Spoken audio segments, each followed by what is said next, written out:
नमस्कार मंडळी, संस्कृतीचा वारसा आपल्या चॅनलमध्ये सगळ्यांचं स्वागत आहे। माझ्या हातात जी आहे ती आहे हरभऱ्याची डाळ आणि ही मोठ्या 2 वाट्या माझ्याकडे हरभऱ्याची डाळ मी स्वच्छ 2 वेळा धुवून घेतलेली आहे आणि ती मी आता कुकरमध्ये घालत आहे।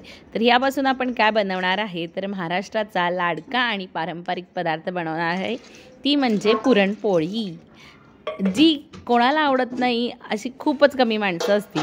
महाराष्ट्राची छान असलेली ही पुरणपोळी कशी बनवायची ते आज आपण पाहणार आहोत। त्याचबरोबर ती फुटू नये किंवा पुरण छान व्हावं याच्यासाठी छान अशा टिप्ससह मी आज तुम्हाला पूर्ण कृती सांगणार आहे, त्यामुळे व्हिडिओ शेवटपर्यंत बघायला विसरू नका।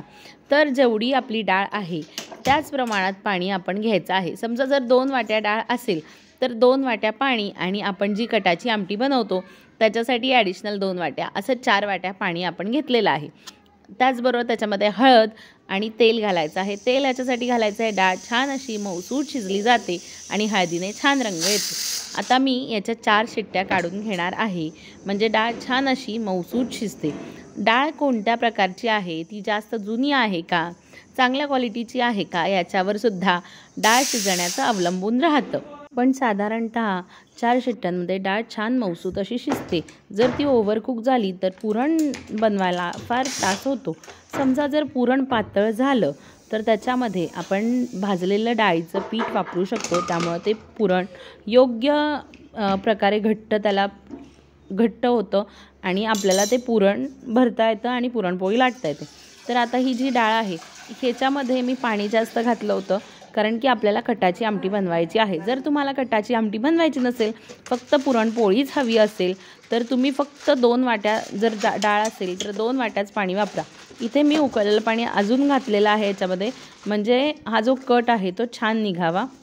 आणि ही जी डाळ आहे ती मी अशा प्रकारे पुरणाच्या जाळीने गाळून घेतलेली आहे आणि यातलं सगळं पाणी त्या जाळीतून खाली पातेल्यामध्ये आलेलं आहे। आता मी काय केलेलं आहे, ही जी डाळ आहे शिजलेली ती एका पातेल्यामध्ये काढलेली आहे। मी इथे जाड बुडाचं पातेलं घेतलेलं आहे, म्हणजे पुरण खाली लागायला नको। तुम्ही जर स्टीलचं पातेलं वापरणार असाल तर ते ट्रायप्लायच असू देत, नाहीतर ते पुरण खाली लागतं, त्यामुळे ही काळजी घ्यायची। जेवढी शिजलेली डाळ आहे तेवढाच मी इथे गूळ वापरलेला आहे। तुमच्याकडे जर गोडीला कमी लागत असेल तर तुम्ही कमी गूळ वापरा, पण शक्यतो जेवढी डाळ आहे तेवढाच गूळ वापरला तर पुरण गोडीला मस्त होतं। ही छान शिजवून घ्यायची। जेव्हाही आपण शिजवतो तेव्हा सतत आपण आपल्या उलटण्याने ते पुरण हलवत राहायचं आहे, नाहीतर खाली ते चिकटू शकतं आणि करपू शकतं। मी अगदी चवीपुरतं थोडंसं इथे मीठ घातलेलं आहे। आता बघा पुरण पातळ व्हायला लागलेलं आहे, गूळ वितळायला लागला आहे। आता मी इथे जायफळ घातलेलं आहे, जवळजवळ अर्ध जायफळ खिसून घातलेलं आहे।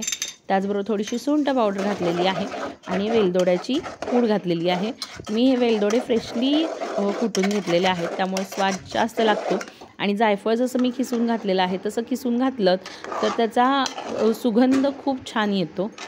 बघा मस्त असं पुरण तयार आहे आणि पुरण पूर्णपणे शिजायला कमीत कमी 15 ते 20 मिनटं तरी लागतात। जर गूळ जेव्हा पातळ होतो तेव्हा घाबरायचं नाही, तो नंतर पुन्हा घट्ट येतो।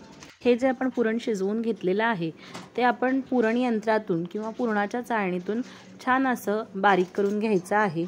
पुरण छान एकसारखं वाटलं गेलं की आपली पोळी कुठेही फाटत नाही आणि आपलं पुरण पसरवायला सुद्धा मदत होते। शक्यतो हे मिक्सरमधून बारीक करायचं नाही, कारण की ते पातळ होण्याचे चान्सेस जास्त असतात।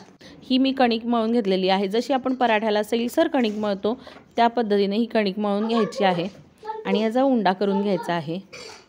आणि जितकं शक्य असेल तितकं ह्याच्यात आपण पुरण भरून घ्यायचं आहे।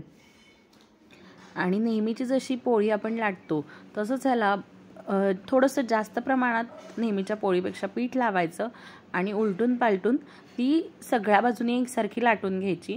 पुरणपोळी लाटताना काळजी अशी घ्यायची की अगदी अलवार हाताने ती लाटायची, म्हणजे पुरण कडेपर्यंत काठापर्यंत जातं आणि मध्यातून आपलं जे लाटणं असतं ते कडेपर्यंत फिरवत आणायचं, म्हणजे पुरण काठापर्यंत येतं। आणि अगदी अलवार हाताने ती पोळी आपण लाटून घ्यायची, म्हणजे ती कुठेही फाटत नाही। बघा मस्त अशी तुमची पुरणपोळी लाटून तयार आहे। आता तवा छान गरम झाला की आपण ही दोन्ही बाजूनी तव्यावरती छान प्रकारे भाजून घेणार आहोत। तोपर्यंत आपण पुढच्या पोळीसाठी उंडा भरून घेऊयात। जादाचं अशा पद्धतीने उंडा भरायचा आणि जादाचं पीठ आहे ते काढून घ्यायचं आणि मग एकसारखा करायचा. तवा तापलेला आहे. आता आपण ही जी पोळी आहे ती तव्यावर टाकूया. अगदी हलक्या हाताने ही पोळी आपण उचलून घ्यायची आहे. बघा आता छान फुगायला लागलेली आहे पोळी. आता आपण ते पलटून घेऊयात. मस्त अशा टम्म सगळ्या पोळ्या फुगतात. आणि कडेने आपण थोडंसं त्याला दाबून घ्यायचं आहे, म्हणजे काठात कुठेही ती कच्ची राहणार नाही, सगळ्या बाजूने छान भाजली जाईल. तुमच्याकडे जर खरपूस अशी पोळी आवडत असेल तर नक्कीच ती तशा पद्धतीने भाजा. त्या पोळीचा स्वाद खूप छान येतो, ती खमंग लागते. दोन्ही बाजूनी मी पोळी लाटून घेतलेली आहे आणि थोडंसं त्याला तेल लावलेलं आहे. मस्त असा पुरणपोळीचा बेत तयार आहे. सोबत गरमागरम दुधाची आणि कटाच्या आमटीची वाटी. नैवेद्याची कटाची आमटी कशी करायची लिंक डिस्क्रिप्शनमध्ये आहे. चॅनलला व्हिजिट करा, लाईक शेअर सबस्क्राईब करा.